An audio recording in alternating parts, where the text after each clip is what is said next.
this is Karen Ranzi of Feel Fabulous with Food and SuperHealthyChildren.com.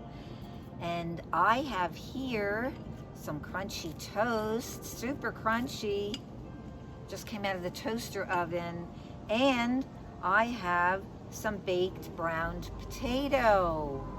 Did you know that when you bake, broil, fry, even saute, and higher temperatures, like for this crunchy toast, for this browned potato, and browning is one of the first signs of this very high cooking temperature, that you're forming acrylamides, which are a plastic-like coating, and especially seen on foods, if you call them foods, French fries, chips, cooked at very high temperatures.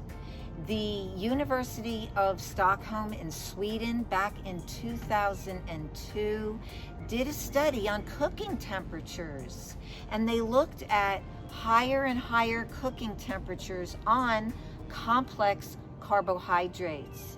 I used to love my baked potatoes crunchy and my crunchy toast, but they are not healthy. When the University of Stockholm put those studies out, they looked at a variety of foods.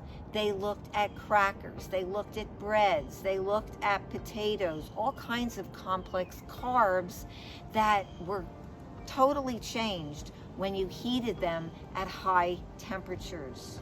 So what can you do instead in order to stay healthy? Get your crunch instead from celery and apples. Why not? If you didn't know this before about high cooking temperatures and what they do to alter the structure of the complex carbohydrates, and you want to learn more, you may even want to think about becoming a health coach in the vegan niche, check out my free training below in the description to learn much more about vegan health and healing and how to stay healthy in a toxic world. Thank you, and I will see you on the next video.